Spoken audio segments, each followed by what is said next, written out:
সাতক্ষীরা শহর আজও ব্যস্ত।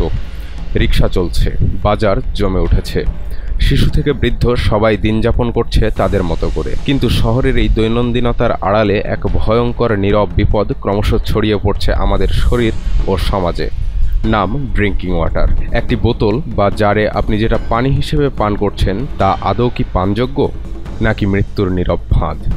সাতক্ষীরায় ব্যাঙের ছাতার মতো গজিয়ে উঠেছে ড্রিঙ্কিং ওয়াটার কারখানা। এর অধিকাংশের নেই বিএসটিআই অনুমোদন, নেই স্বাস্থ্য অধিদপ্তরের ছাড়পত্র, এমনকি ট্রেড লাইসেন্সও নেই। তবুও চলছে প্রকাশ্যে পানি বিক্রি, রীতিমতো স্বাস্থ্য নিয়ে জুয়া। আপনি হয়তো স্কুলে যাচ্ছেন, পানি খাচ্ছেন, অফিসে কিংবা চায়ের দোকানে বসে বিশ্রাম নিচ্ছেন, জানেন না সেই জারের উৎস কোথায়, জানার চেষ্টাও করেন না, আর তাতেই ঘটে বিপদ। বিশেষ করে শহরের প্রতিটি চায়ের দোকানে, রেস্টুরেন্টে, এমনকি নামী ক্লিনিকেও ব্যবহার করা হচ্ছে সব নিম্নমানের পানি।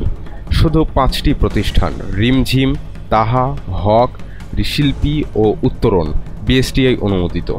তবুও বাজার ভরে গেছে অনুমোদনহীন নাম না জানা ব্র্যান্ডে। অনির্বাণ ড্রিঙ্কিং ওয়াটার নামের একটি প্রতিষ্ঠান তো অবৈধভাবেই ব্যবহার করছে বিএসটিআই লোগো। অনুমোদনটা পাননি এখন হাতে, তাহলে আপনি লোগোটা ব্যবহার করবেন। এক কথা বলার পর বুঝতে পেরেছেন, এইটা তো বেশি অপরাধ। তারপরে আরো সমস্যা হয়ে গেছে যে আমার পানিটা 20 লিটারে কত করে বিক্রি করেন? 8 টাকা। তাহলে যারা বিএসটিআই অনুমোদন করে বইছে, খরচ খরচা করে, তারা তো 30 টাকার নিচে দিতে পারে না। সমিতির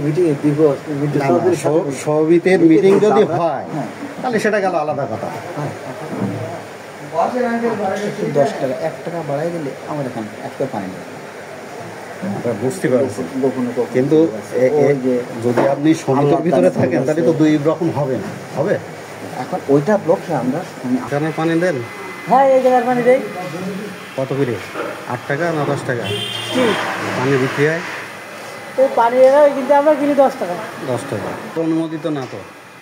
উৎস নিয়ে কেউ প্রশ্ন তোলে না, কেউ দেখে না তার বোতলে মেয়াদ লেখা আছে কি। এটা কি আমাদের অসচেতনতা, নাকি প্রশাসনের উদাসীনতা?